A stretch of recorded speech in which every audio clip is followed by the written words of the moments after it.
नमस्कार, मी सायबी. युगांधर महाराष्ट्र न्यूज मध्ये आपले स्वागत आहे. चला जाणून घेऊया आजच्या ताज्या घडामोडी. ताज्या घडामोडीसाठी युगांधर महाराष्ट्र न्यूजला सबस्क्राईब करा आणि बेल आयकॉनवर क्लिक करा. वृक्षारोपणाचा कार्यक्रम संपन्न. सोमवार दि. 10 ऑगस्ट 2026 रोजी मुक्काम पोस्ट पाचुंब्री तालुका शिराळा जिल्हा सांगली येथे वृक्षारोपणाचा कार्यक्रम आयोजित करण्यात आला होता. पाचुंब्री येथील समाज मंदिराच्या परिसरात वृक्षारोपण सांगली जिल्हा परिषद सदस्य श्री विराज दादा नाईक, जिल्हा परिषद सदस्य श्री रणधीर नाईक, पापा, शिराळा तालुका पंचायत समिती सदस्य श्री विजय महाडिक, सरपंच श्री अमोल पाटील, उपसरपंच चंद्रकांत पाटील, पोलीस पाटील, राहुल शहा यांच्या हस्ते करण्यात आले.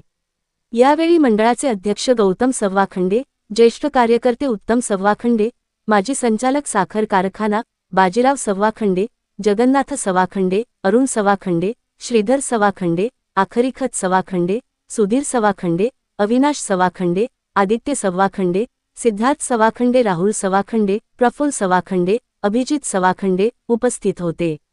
या कार्यक्रमाचे आयोजन मंडळाचे कार्यकर्ते मनोज सवाखंडे यांनी उत्तमरित्या केले होते.